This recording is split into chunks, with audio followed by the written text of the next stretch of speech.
Assalamualaikum warahmatullahi wabarakatuh, sahabat-sahabat Sunda sekalian.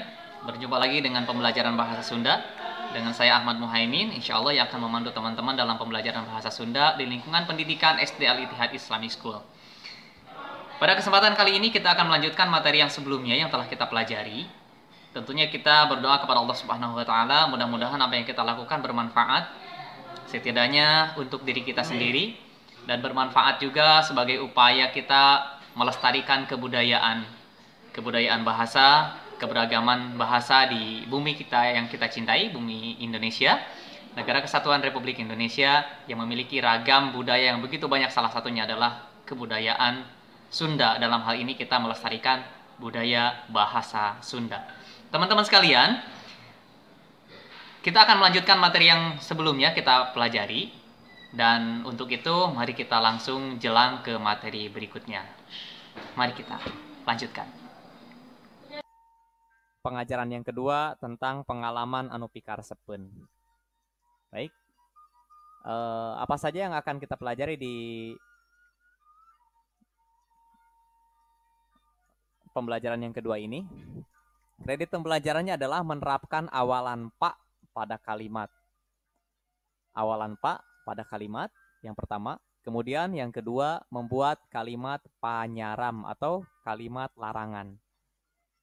Baik, sebelum kita melanjutkan, ada sebuah video pengalaman seru tentang angklung yang merupakan bagian kebudayaan dari bahasa Sunda atau merupakan bagian dari kebudayaan Sunda. Mari kita simak sama.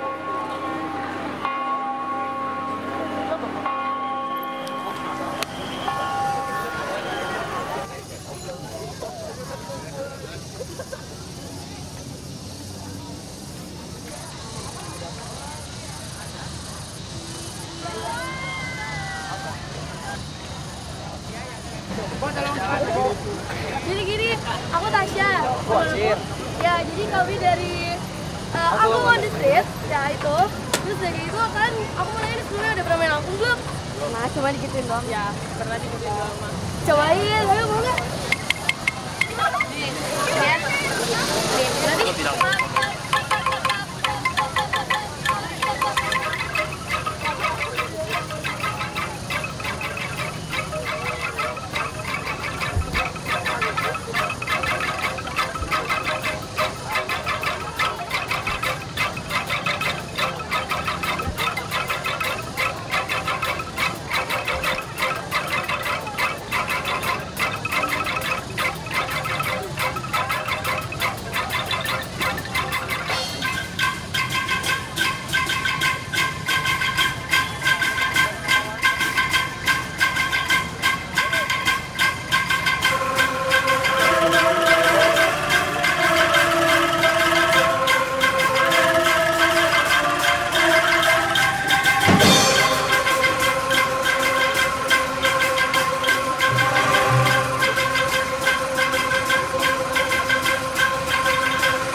Baik teman-teman semua, kita lanjutkan kembali.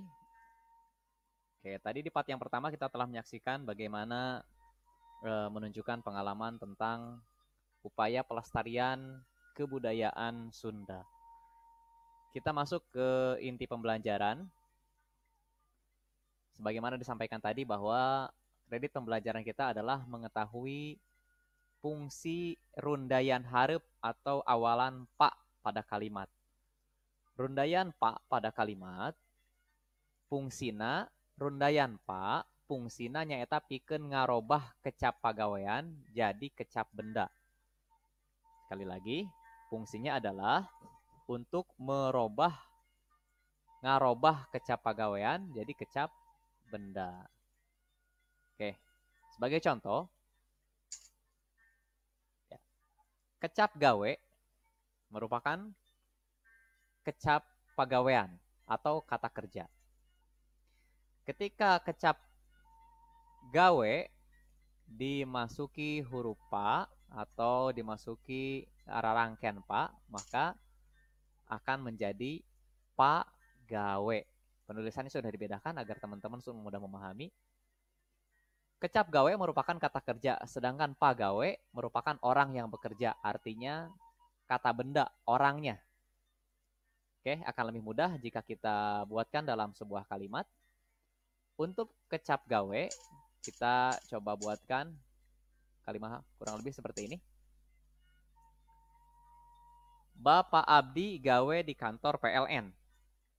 Sekali lagi, Bapak Abdi gawe di kantor PLN. Artinya yang kita garis bawahi adalah kecap gawe menitik beratkan pada pekerjaan. Bapak Abdi gawe di kantor PLN, artinya bapak saya bekerja di kantor PLN. Yang selanjutnya yang kecap gawe, kecap pagawe, jika diaplikasikan dalam kalimat, maka bentuk kalimatnya adalah Bapak Abdi pagawe di kantor PLN. Ini menitik beratkan ke orang yang bekerjanya. Ya, jadi fungsinya menjadikan kata kerja menjadi kata benda. Itu saja pembelajaran kita. Ingat, yang perlu diingat adalah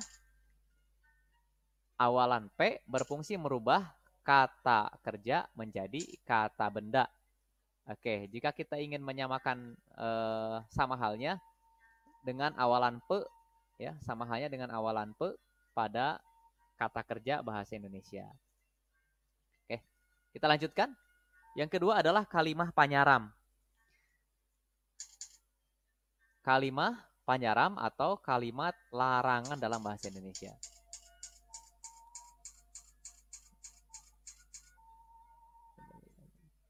Saranjeun kalimah larangan nyaeta kudu aya kecap panyaram tur di akhiran ku tanda seru.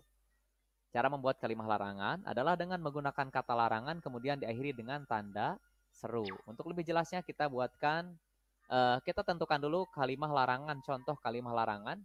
Di antara banyak kalimah larangan yang paling sering digunakan dalam sehari-hari adalah kecap panyaram, ulah atau tekenging. Ulah merupakan bentuk kata umum, tidak terlalu halus namun tidak terlalu kasar. Dan tekenging merupakan kata halus. Kita buatkan dalam sebuah contoh.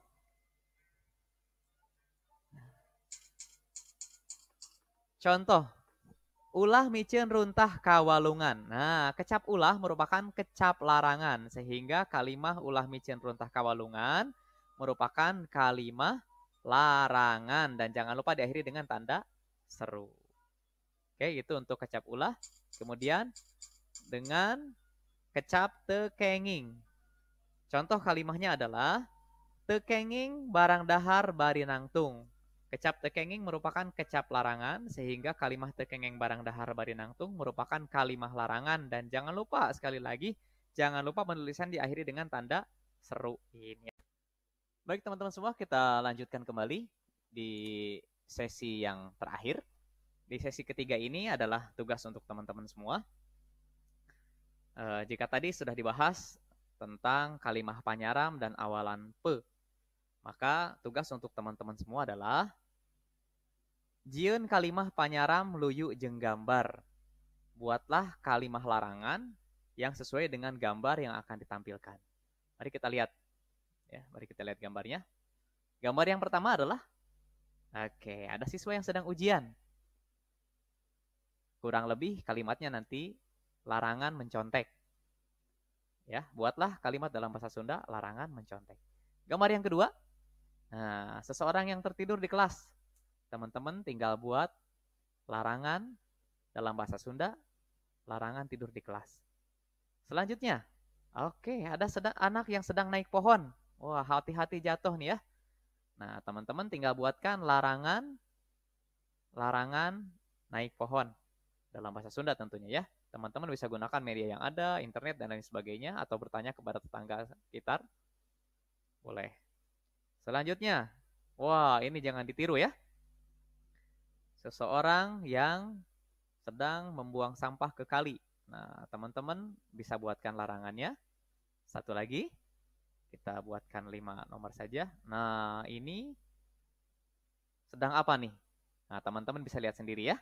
Gambar yang kelima ini, teman-teman tinggal buatkan kalimat larangan atau kalimat panyaram dalam bahasa Sunda yang sesuai dengan gambar.